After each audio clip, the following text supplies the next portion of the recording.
तो फिलहाल एएनएम अभ्यर्थियों को लेकर आज की बड़ी खुशखबरी निकल के सामने आ रही। क्या एग्जाम के आधार पर होगा कि काउंसलिंग के आधार पर होगा, ठीक है। साथ ही साथ काफ़ी बड़ी नोटिस निकल के सामने आई है और भी जजमेंट क्या आया है वो भी आपको नया जजमेंट देखने को मिला है। और भी बड़ी चीज़ें, नियमावली में बदलाव गलत है और आदेश क्या दिया गया है फिलहाल। और यहाँ पर जो आप लोगों का जो पद है उस पर क्या अपडेट आई है, क्या मांगे की गई हैं और लैब टेक्नीशियन पर रिलेटेड लेकर आप लोगों के लिए बड़ी खबर निकल के आई। क्या मांग की गई, क्या नोटिस है, सिर्फ दोस्तों आप लोगों को 5-6 मिनट के वीडियो में पूरा जानकारी देने वाले। तो एक वीडियो ही काफ़ी, एक वीडियो केवल देख लीजिए ये वाला बस।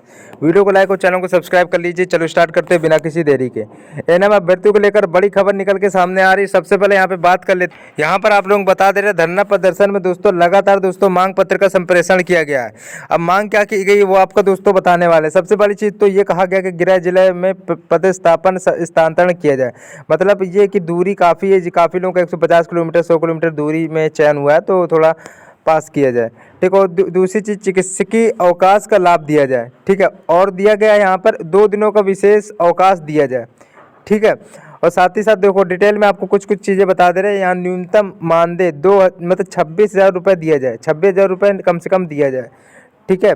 फिलहाल ये सारी डिटेलें हैं और यहाँ पे और भी चीज़ें हैं। फिलहाल मुद्दे की चीज़ यही है कि अपने ज़िले के पास में मतलब इनकी जो नौकरी है वो लगे, ठीक है। काफ़ी दूरी, क्योंकि किसी किसी की 100 किलोमीटर दूरी पे नौकरी लगी है, ठीक है, किसी किसी 150 किलोमीटर पे।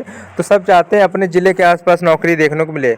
दूसरी चीज़ 26,000 रुपया दिया जाए, ठीक है, न्यूनतम 26,000 रुपये दिए। अब लैब टेक्नीशियन के लिए ये फिलहाल इस पर दोस्तों 67 पेज की दोस्तों कोर्ट आदेश है। फिलहाल इस पर कोई फाइनल आदेश नहीं आया है, ठीक है फिलहाल, ठीक है। इस पर 4-5 दिन बाद फाइनल जो निर्णय है वो देखने को मिलेगा और जजमेंट जो भी आएगा इस चैनल पर अपडेट आपको किया जाएगा। फिलहाल ये कुछ नोटिस है एएनएम अभ्यर्थियों को लेकर। फिर इसके बाद हम बताएंगे कि एग्जाम के आधार पर होगा कि रिजल्ट के आधार पर होगा कि मेरिट की काउंसलिंग के आधार पर, ठीक है। एग्जाम के आधार पर कि काउंसलिंग के आधार पर, 2 चीज़ें हैं केवल, ठीक है। सबसे पहली चीज़ तो आपको बता दे रहे यहाँ से बताएंगे आप लोगों को, क्योंकि एक बार आपको बता चुके हैं पूरा। जिन्होंने वीडियो नहीं देखा ध्यान से देखिए। यह अभी विदित है कि एएनएम के रिक्त पद पर नियुक्ति हेतु तकनीकी सेवा आयोग बिहार पटना को 10,709 पदों का याचना भेजा जा चुका है। नियुक्ति हेतु परीक्षा का आयोजन किया जा चुका है। काउंसलिंग की प्रक्रिया अंतिम चरण पर है, ठीक है। फिलहाल ये भी नोटिस है, स्क्रीनशॉट ले सकते हो, इसमें कोई ज़्यादा खास बात नहीं, ठीक है। अगला दिया गया प्रक्रिया शुरू होने के बाद नियमों में बदलाव करना गलत है। अब यहाँ पे डिटेल में आपको दिखाने वाले।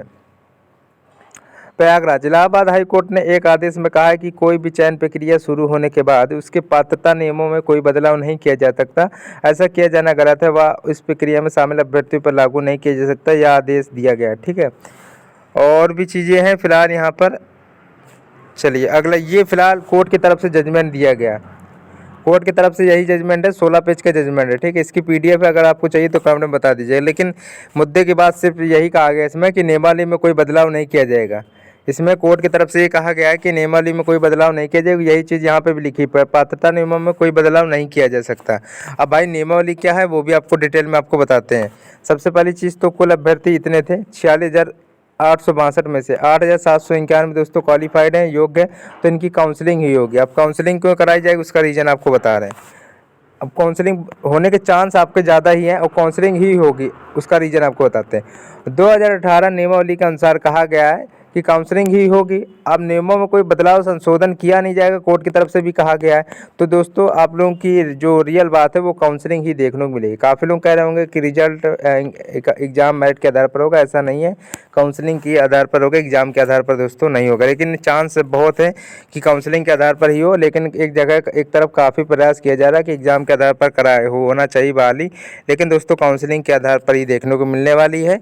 ये आप लोगों ने नोटिस देख ली, सारी चीज़ें आपको बता दी। कमेंट में आप लोग अपनी राय जरूर रखिएगा कि एएनएम अभ्यर्थी जितने भी एएनएम अभ्यर्थी हैं, कमेंट में ये बताइए क्या एग्ज़ाम के आधार पर होना चाहिए या फिर काउंसलिंग के आधार पर होना चाहिए। कमेंट में आप लोग अपनी राय जरूर दीजिएगा, ठीक है। और वीडियो को लाइक कर लीजिएगा। फिलहाल यहाँ पे आप लोग डिटेल में ये सारी चीज़ दे सकते हो, पेपर कटिंग भी दे सकते हो, यहाँ पे आप लोग दे सकते हो प्रूफ, ठीक, स्क्रीनशॉट ले सकते हो, इसका भी कोई भाई बदलाव नहीं किया गया, ठीक है। दूसरी चीज़ आपको बता दे रहे हैं, यहाँ पे आदेश ये भी दिया गया है, ठीक है। और ये जो एएनएम का पद है राज्य स्तरीय हो चुका है, जिसमें आप लोगों का अध्याचना भेजा जा चुका है। और दूसरी चीज़ यहाँ पे लैब टेक्नीशियन से संबंधित अगर फाइनल कोई निर्णय आपको 4-5 दिन बाद ही देखने को मिलेगा।